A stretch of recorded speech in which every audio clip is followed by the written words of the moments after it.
Happy Monday to you. It is day 57. We have been doing daily videos for almost 2 straight months. Thanks for hanging in there. There are 6 weeks left from today until Election Day. So you are getting to know the candidates. You are getting prepared to make the best choice for who will be mayor, who will be your council, in order to provide leadership to this corporation that we live in called the Municipal District of St. Stephen. I have had a busy day. If you say, Mark, you look tired. Yeah, there's a lot to campaigning. Thanks for noticing. I put up signs all around the municipality today. You're going to start noticing, my 8x4 foot face in multiple locations. That was very physical work. And I'm getting ready to go to the St. Stephen Chamber of Commerce annual general meeting today. I am a member of the chamber as a business owner of my own corporation. And it's great to get together with other business leaders and find out what our priorities are and how we can make sure we all thrive as businesses in St. Stephen. This is definitely the backbone of our community, and so I'm excited to get together with all those fellow business owners and members of the chamber. But today I thought it would be a good day to kind of come off of, after having explained the plan, the 5-step plan by which we'll make decisions. If you've seen me at your door, you've gotten one of these postcards. I also have a set of commitments that I will make to you as your mayor. Now, as I've talked about with local governance, the mayor does not come in New Brunswick, in our model, and say, here's what I'm going to do, or here's what I'm going to give you, or here is the change that I am going to bring, because the mayor is the head of council, but serves under the direction and leadership of the other 6 councillors. So it very much is collaborative. This is the way our system is meant to be built. If you want a strong man to come in and rule the town, you're in the wrong place.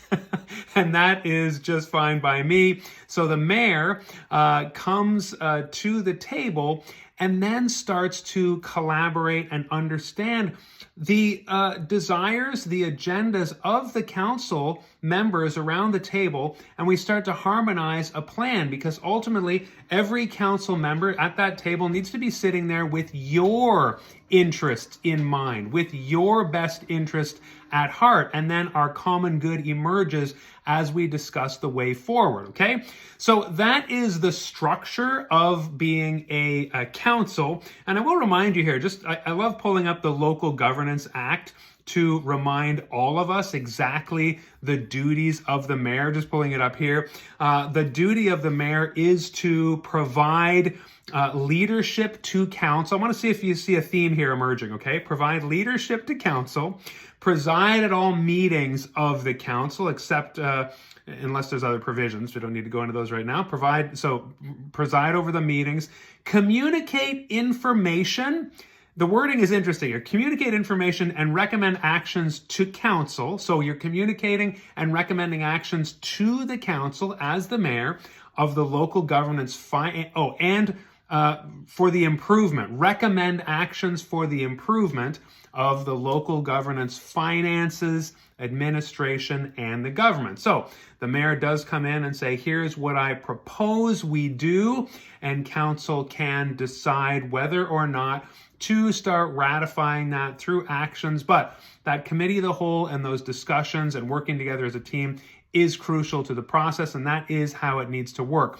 So then there's the fourth one is the mayor is required to speak on issues of concern to the local government on behalf of councils, so on behalf of their council. So that is the lead communicator to residents and any interested parties, because I've said it before, there's no I in council. We work as a team, right?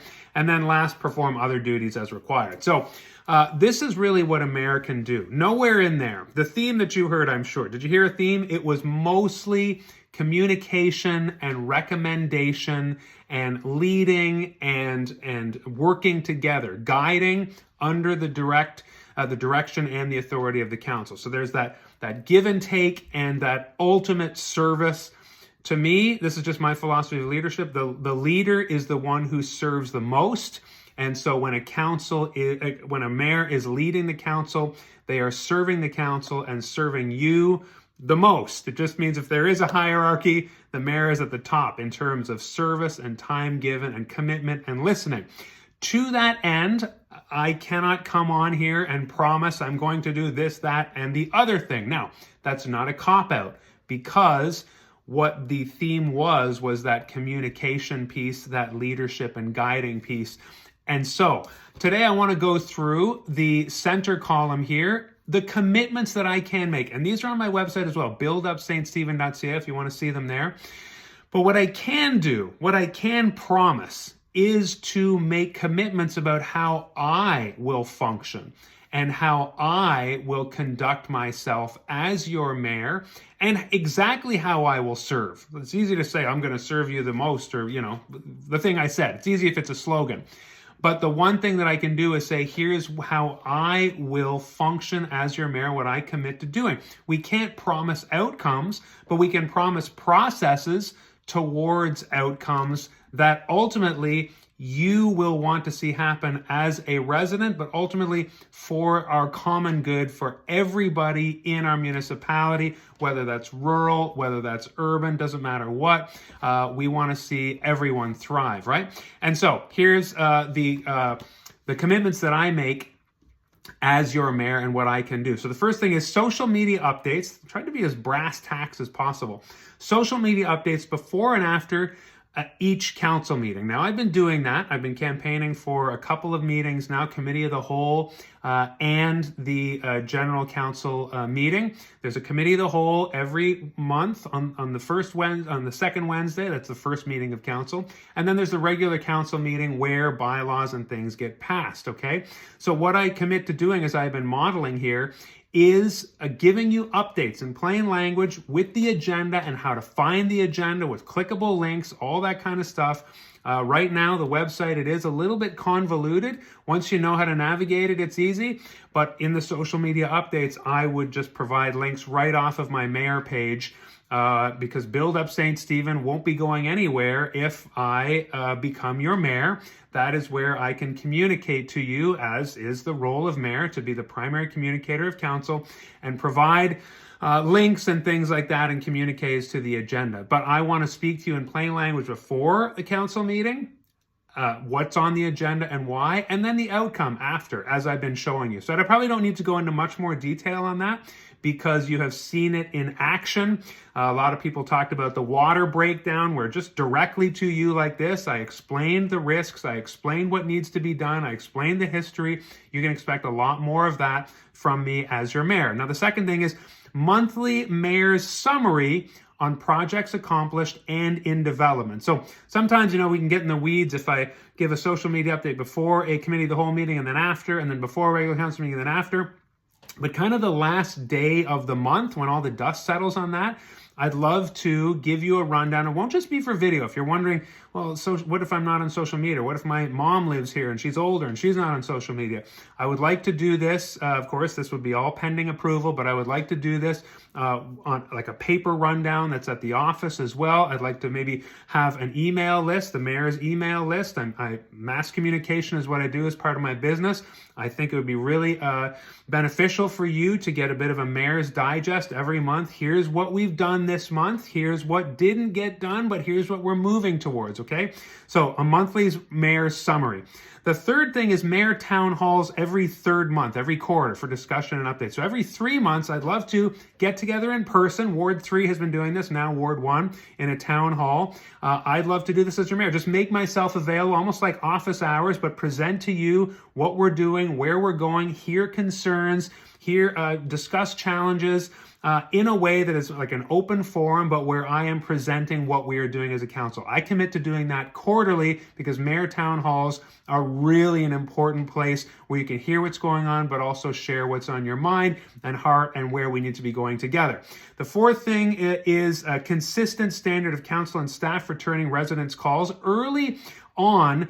Like I'd say last 6 months, 8 months ago, I heard many residents who saying, I emailed my councilor, I emailed the mayor, I emailed the CEO, and I didn't hear back. I just didn't hear. I've emailed and I haven't heard back. Now, having been in customer service since 2017, like with my own business, I understand that communication is the lifeblood, and people get really frustrated when they send an email. In my business, if a customer's not happy, they can't do something with the product they purchased.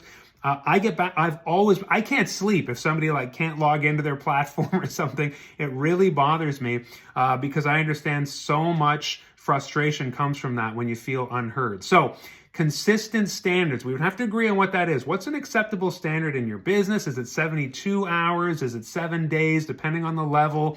But there needs to be a better, more consistent standard by which residents like you and me can email council and know we're going to hear back from somebody answering with a very relevant response to our concern. Okay, so that is something that I want to see as mayor. Again, I just get that from my customer service background. Understand that like it's kind of like a pressure valve that keeps building. If you keep emailing or trying to contact and you're getting stonewalled or brickwalled or ghosted, okay?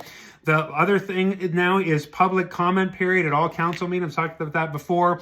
My approach really is not to check the box of like we want to do something and so we have to do public consultation. That's kind of like how it gets stereotyped in planners and governments. We gotta consult, but we're gonna do it as little as possible. I hope you're getting the impression with these town halls and with wanting to more like engage and have a conversation ongoing with residents, because there's so many good ideas out there. And when the council tries to control and shut things down, it actually is stymieing all of our potential and how great we can be as a community. And so we need to talk about it. And that's part of this plan. Anything we want to build together, the first step was understanding it. And that's why I believe that's where the conversation happens. Then we make a plan and we're still talking about it. Then we, deliberate, and then we adapt, and then we build it, right? So a huge part of this is going to be public comment periods. We want to hear your voice. That is a very formal, important place to come and speak to council directly and have it on the record at public council meetings, whether it's committee of the whole and regular council meetings. I don't want to see limits on that. Obviously, councils across the province and the country, everywhere this is done, there's a time limit typically. So, 3-4 minutes, whatever it is, but you will be welcome to come and speak. That's what I really want to see. I want to hear from residents so that you don't get to that point where you're just so mad because you're not feeling heard. We need to have multiple places where your voice is heard. Next, training for council and mayor. That is something that I want to see happen. I want to steer our council towards passing that bylaw. I think we've seen that in the remuneration bylaw that is moving through, but I'm definitely a proponent of that. And we need to figure out what training is most beneficial. As with any job, if we are going to serve you best, then we should be trained in how to serve you best. And that's part of those standards of communication. Like I said, that is what I want to do for myself. And I guess even if council were to, for some reason, I don't think it would happen, but if council for some reason say, no, we don't want that, I commit to training so that I can be the best possible mayor and serving you with the highest standards that you would expect. Then the two more, accountability for accomplishing priorities. So part of that accountability is the reports that I said, the monthly, the town hall. I believe that the mayor, as the lead of council, needs to be taking accountability for what is not getting done and sharing the wins with you and council for things that are getting done, not throwing staff under the bus, obviously. It really is the mayor as your voice, leading council, taking responsibility and being accountable for what is happening and what is not happening. So that's going to be one of my clear commitments to you.